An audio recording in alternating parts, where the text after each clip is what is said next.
Hello robotic guys. आज मैं रहा हूँ आप लोगों को बताने कि किस तरीके से हम एग्रीगेट फंक्शन को यूज़ करते हैं। ये आपके सामने सिंटैक्स आपको शो हो रहा होगा। इसके अंदर बेसिकली क्या रहता है, फंक्शन नंबर रहता है और नीचे मैंने पूरा फंक्शन नेम लिखा हुआ है किस तरीके से टेबल में। यहाँ पे आप फंक्शन नेम देख सकते हैं। ये फंक्शन नेम हमारे टोटल 19 रहते हैं और जो उसके नंबर रहते हैं वो भी 19 रहते हैं। एज इट इज़ जब आप फॉर्मूला यूज़ करेंगे तो इन्हीं नंबर्स को आप यूज़ करेंगे। 1 का मतलब एवरेज है, 2 का मतलब काउंट है। तो इसी तरीके से जब भी आपको जो भी फॉर्मूला लगाना है तो आप 1 लिखेंगे, 2 लिखेंगे, 3 लिखेंगे। आपको एवरेज, काउंट है, मैक्स लिखने की कोई ज़रूरत नहीं है, जैसा यहाँ पर लिखा हुआ है। अब अगला आते हैं हम ऑप्शन के अंदर। बेसिकली ऑप्शंस क्या होते हैं? ऑप्शन बेसिकली एक कंडीशन होती है इस एग्रीगेट फॉर्मूले को यूज़ करते वक़्त कि आपको क्या चीज़ उस एग्रीगेट फंक्शन में चाहिए, क्या चीज़ नहीं चाहिए। ये टोटल 8 टाइप के ऑप्शंस रहते हैं जो आप यहाँ देख पा रहे होंगे। 0 का मतलब है इग्नोर नेस्टेड, सब टोटल एंड एग्रीगेट फंक्शन। मतलब आप इग्नोर कर देंगे नेस्टेड, मतलब जो लूप बना हुआ सब टोटल रहेगा और एग्रीगेट जो फंक्शन रहेगा। इन सब चीज़ों को मैंने हिंदी में भी लिखा हुआ है।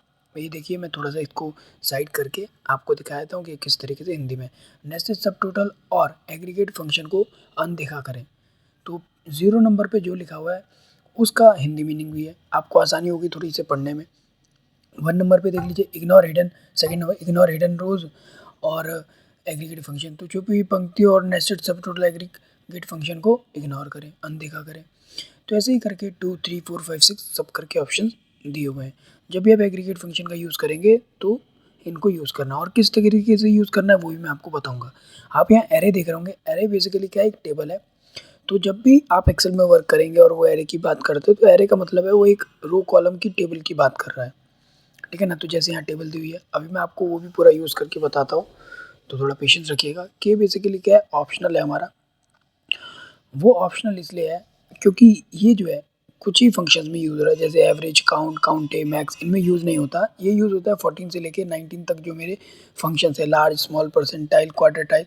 ये जो फंक्शंस है इन्हीं के अंदर ये के ऑप्शन यूज़ होता है, और किस तरीके से यूज़ होता है वो भी मैं आपको इस पूरी वीडियो में बताने वाला हूँ। तो सबसे पहले हम क्या करेंगे, एवरेज का फंक्शन, एवरेज फार्मूला यूज़ करेंगे। जैसे आप देख रहे होंगे मैंने इंडिविजुअल फार्मूला, एग्रीगेट फार्मूला लिखा है।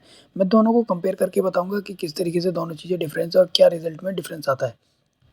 तो मैंने डायरेक्टली एवरेज का फार्मूला लगाया, 1 से लेकर 10 नंबर तक 5.5 है। सेम मैं एग्रीगेट फार्मूला भी लगाऊंगा। एग्रीगेट फार्मूला मैंने अप्लाई किया। तो एग्रीगेट फार्मूला अप्लाई करने के लिए अब मुझे एवरेज के लिए एवरेज नहीं लिखना है, यहाँ सिर्फ 1 लिखना है। क्यों? 1 नंबर पे, 1 सीरियल नंबर पे क्या है, मेरा एवरेज है, तो मैं 1 लिखूंगा। और 19 तक आप ये पूरे फंक्शन देख पा रहे होंगे टोटल। तो इस तरीके से टोटल फंक्शंस रहते हैं 19 तक। अभी हम दोबारा चलते हैं ऊपर की साइड पे और मैं 1 लगा के इसे कॉमा मारता हूँ। तो इसका मतलब है कि वो एवरेज की बात कर रहे हैं हम लोग यहाँ पर। तो यहाँ मैंने 1 अप्लाई किया, कॉमा लगाया। कॉमा लगाने के बाद अब ये मेरे से पूछेगा ऑप्शंस के बारे में। जैसे मैं कॉमा अप्लाई करूँगा तो ये मेरे से ऑप्शंस के बारे में पूछेगा, तो वो भी मैं आपको अभी बताता हूँ।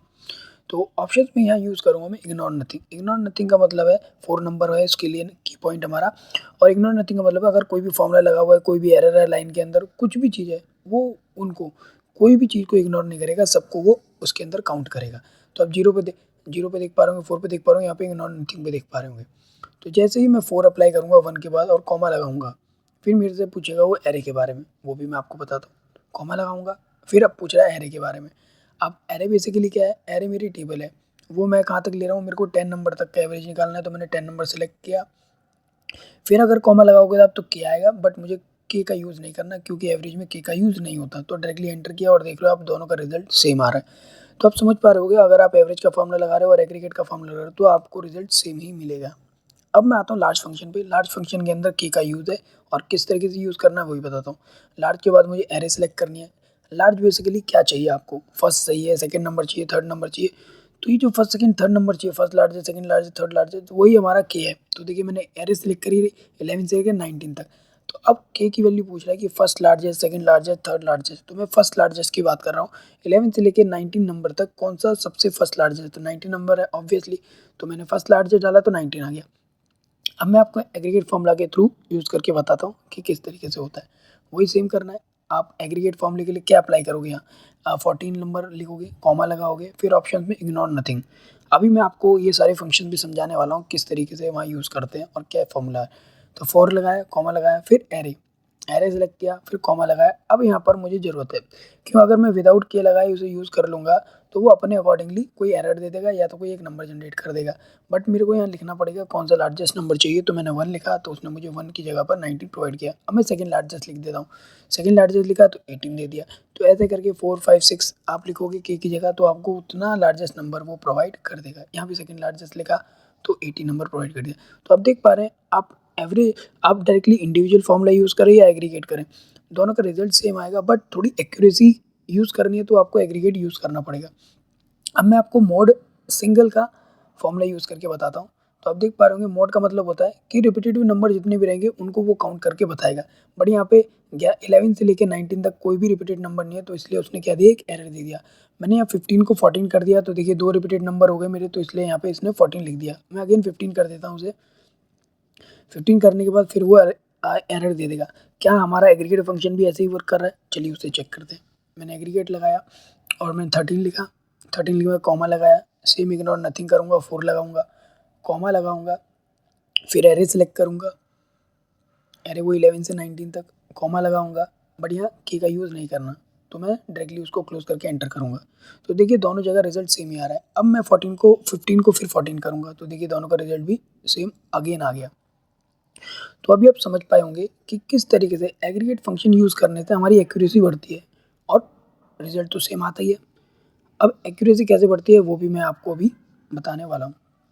तो अभी जो मैं फॉर्मूला यूज़ करने वाला हूँ वो है 3 नंबर का। बोल रहा है कि इग्नोर हिडन रोज, एरर वैल्यूज, नेस्टेड सब टोटल और एग्रीगेट फंक्शन। अगर उसको ये 5 चारों चीज़ें दिखेंगी फॉर्मूले के अंदर तो वो क्या करेगा, उन सबको इग्नोर कर देगा। तो चलिए वो भी मैं आपको यूज़ करके बताता हूँ। सबसे पहले क्या करता हूँ मैं, फॉर्मूला नहीं लगाता हूँ मैं। सबसे पहले इनकी वैल्यूज़ में एरर जनरेट करता हूँ। जैसे 3 की जगह मैं लिख देता हूँ ए, ठीक है ना, मतलब कुछ भी नंबर डाल देता हूँ अपनी तरफ से। तो ऐसा करके मैं इन सब की जगह क्या करता हूँ, कुछ भी नंबर डाल देता हूँ। कुछ भी नंबर डालने के बाद और एक जगह मैं एन करके लिख देता हूँ। तो इससे क्या होगा, एक एरर जनरेट हो जाएगा और एक जगह मैं एग्रीगेट फंक्शन भी यूज़ कर लेता हूँ। तो अभी मैं आपको एवरेज लेके दिखाऊंगा पूरा कि नॉर्मल एवरेज और एग्रीगेट एवरेज के साथ यूज़ किया हुआ फॉर्मूले में क्या डिफरेंस होता है।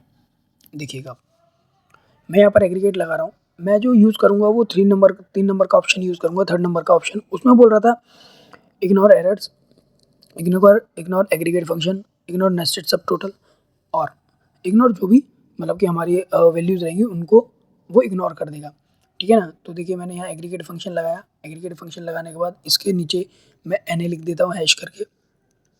तो ये सब मेरी वैल्यूज़ इसके अंदर लिख दी है मैंने। अब दोनों का मैं क्या करने वाला हूँ, एवरेज का फंक्शन लगाऊंगा। तो अभी आप देखिएगा जब एग्रीगेट का फंक्शन लगेगा तो ये जो एग्रीगेट फंक्शन है थर्ड नंबर के ऑप्शन पे क्या करेगा, इसको इग्नोर करेगा। किस तरीके से वो भी मैं दिखाता हूँ। ये मैं फॉर्मूला लगा रहा हूँ, 1 नंबर एवरेज ले रहा हूँ, फिर सेम 3 नंबर लिखूंगा, कॉमा लगाऊंगा, एरे सेलेक्ट करूंगा 1 से लेकर 10 तक, कॉमा लगाऊंगा, नहीं कॉमा की जरूरत है नहीं क्योंकि यूज़ नहीं करना, एंटर किया। एंटर करने पे अभी देखिएगा आपकी वैल्यू 5.6 आ रही है। क्या नॉर्मल एवरेज के फॉर्मूले से भी यही वैल्यू आती है? चलिए पता करते हैं। मैंने नॉर्मल एवरेज का फॉर्मूला लगाया, सेम वही पूरा एक एरे यूज़ किया 10 नंबर तक और कॉमा ब्रैकेट करके एंटर किया। देखिए वैल्यू में डिफरेंस आपको समझ आ रहा होगा। अभी जो नॉर्मल एवरेज फॉर्मूला है ना, उसने क्या किया, एग्रीगेट फंक्शन की जो वैल्यू है उसको काउंट कर लिया है। जो सीरियल नंबर में एग्रीगेट फंक्शन की वैल्यू है ना 5 के नीचे, उसको काउंट कर लिया है इसने। बट एग्रीगेट फंक्शन में मैंने क्या यूज़ किया, थर्ड ऑप्शन यूज़ किया, तो जिसकी वजह से एग्रीगेट फंक्शन उसने रिजेक्ट कर दिया। अभी यहाँ देखिए मैं 56 लिखूंगा, 56 लिखते ही दोनों की वैल्यू सेम आ जाएगी। क्यों? इसलिए क्योंकि 56 की जगह जो एग्रीगेट फंक्शन लगा था वो मेरा हट गया वहाँ से, तो इसीलिए इन दोनों ने क्या किया, उसको काउंट कर लिया। तो आपको समझ आ रहा होगा कि किस तरीके से हम लोग एग्रीगेट फंक्शन को यूज़ करके अपनी कैलकुलेशन में एक्यूरेसी ला सकते हैं और एक श्योरिटी ला सकते हैं कि हाँ मेरा ये फॉर्मूला बिल्कुल सही है और ओके है। अगर आपको इस वीडियो में कोई डाउट रहा हो तो आप मुझे कमेंट सेक्शन में कमेंट करके, इंस्टाग्राम पे डायरेक्ट मैसेज करके पूछ सकते हैं। आज के लिए बस इतना ही, मिलते हैं नेक्स्ट वीडियो नए टॉपिक के साथ। Bye bye.